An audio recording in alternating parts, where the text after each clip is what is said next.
Tonight with Bill O'Reilly, host of the No Spin News, BillO'Reilly.com. His content's on YouTube as well. New book, Confronting Evil, still staying strong on the New York Times bestseller list. All right, Bill, did Donald Trump's endorsement of Cuomo confront evil, and will it be enough?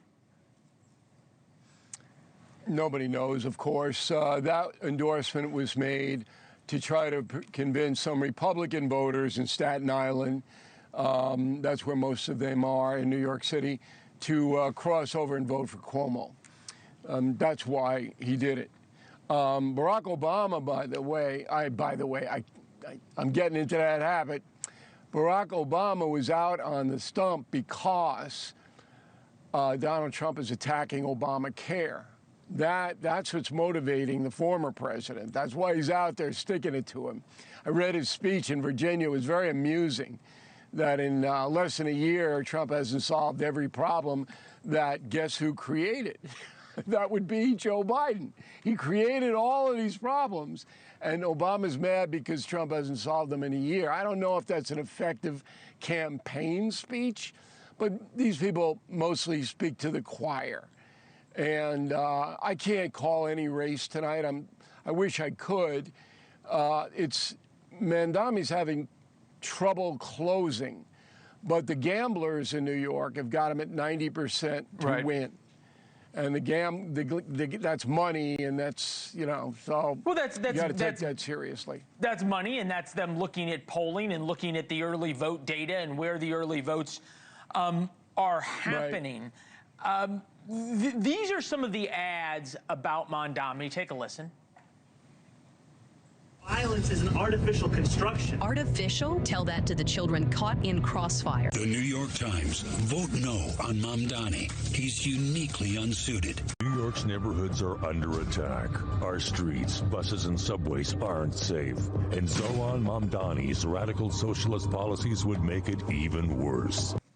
Would Republicans be wise? Would Donald Trump be wise and others to at least examine and understand why someone who is an avowed socialist, who wants to defund the police, who is Hamas adjacent, if not pro-Hamas in his actual views, is somehow going to become mayor of New York? It's all emotion at this point. 50% of the electorate in New York is foreign-born. So I don't expect a communist wave to take over the United States. New York is unique. But I'm telling people, because I live 8 miles outside the city limits, and I've got family living in New York City.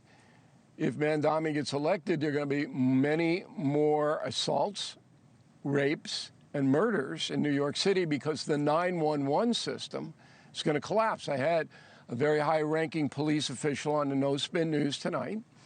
He says there's no doubt about it, that the police, if Mandani is elected mayor, they're going into a, quote, reactive mode. Going to be much, much more cautious to answer calls, even calls of desperation. Right. And the bad guys know it. The bad guys know it. They're salivating for this.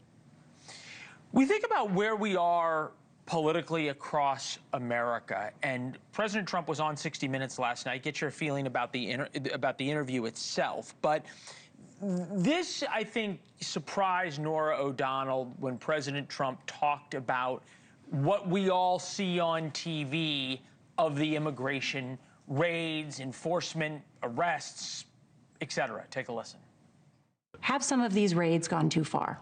No, I think they haven't gone far enough because we've been held back by the judges, by the liberal judges that were put in by Biden and by Obama. You're okay with those tactics? Yeah, because you have to get the people out. What's interesting, Bill, and I don't think anyone would know this from watching much of America's news coverage, most of America is okay with it as well. 52-48, CBS polling, despite what has been said, views on administration's deportation program, 52% approve, 48% disapprove.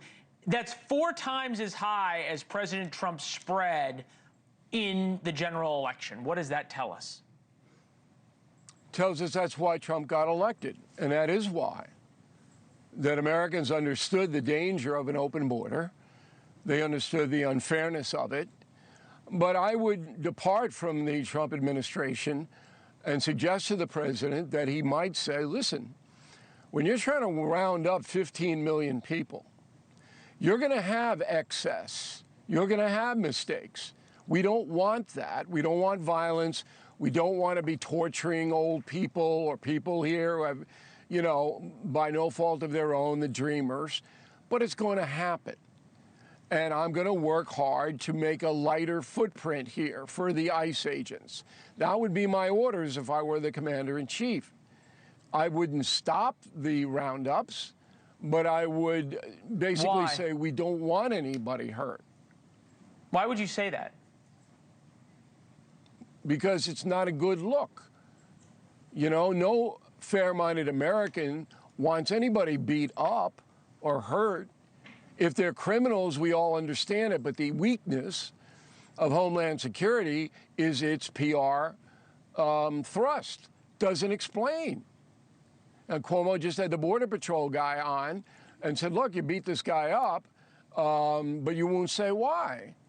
Isn't there a part of this, the Border Patrol guy there's a should lot have said why. Right, but there's a lot the Border Patrol could be doing without incidents like this. I think it's more than having a light footprint. They seem to enjoy it. And you see Stephen Miller and others who are the president's spokespeople on this, they lean into the cruelty. They like it. They think it's good for them. I don't believe that. I think you're going off the deep end here, Leland. Okay. I think they're doing their job, and depending on what sector they're in, their orders are changing.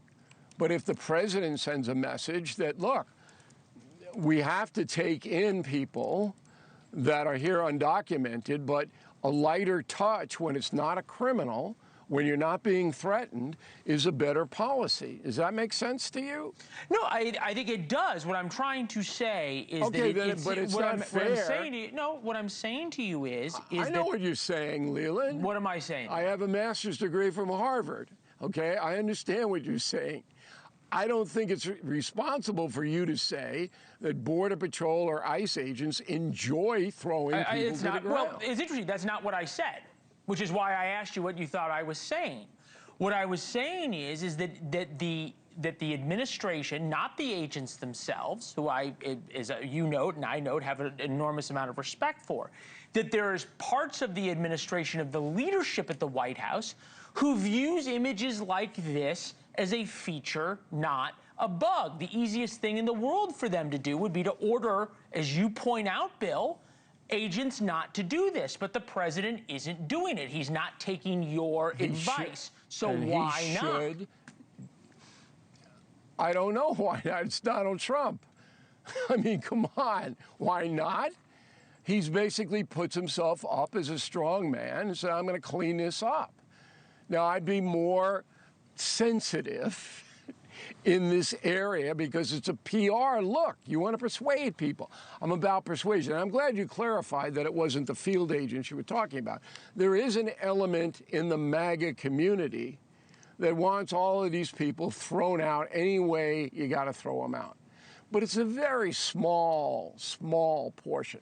I believe that if Congress would ever come up with a fair immigration law, that many Republicans would vote for it. Many MAGA people would vote for it. That's what I believe. But it's got to be fair and it's got to be targeted. Okay, so wanted to get you on this from your column this weekend, the entitlement scourge. Even worse is the mindset of dependency. It's a form of slavery if you think about it.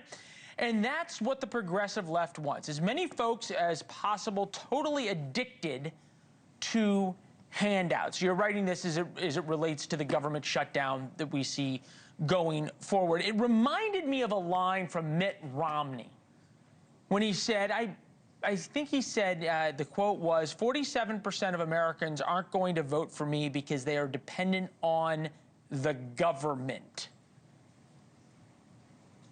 It's true. That's why he lost. Look, Mandani's entire campaign is built on giving away stuff. Okay, so how do we get away from this in America? 100%. How do you get away from it? You preach self-reliance in the home. that's the key. You raise your children not to be looking for handouts, not to see themselves as victims. Let me just tell you something. This whole thing is the biggest fraud in American history. When Chuck Schumer gets up there and he wants $1.5 trillion to extend Obamacare, which is totally out of control fiscally. Everybody knows that. They can't control the costs. If the Democrats get socialized medicine, which is what they all want.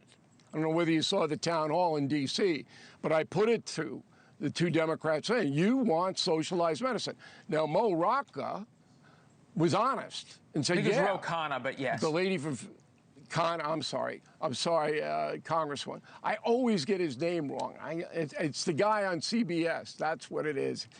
So Mo Khanna was honest. The woman from Philly dodged it.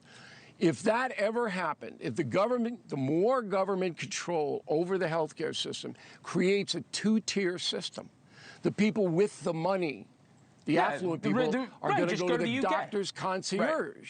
Yeah. Right. And the doctors are going to flee out of that government program. All right. And the poor and the working people are going to be left with terrible health care. But they will never be honest and tell you that. Just go to Great Britain and look at it. That's what I was going to say. I'm saying to myself, they peddle this, we're going to give you, solve your problems. It's the biggest lie.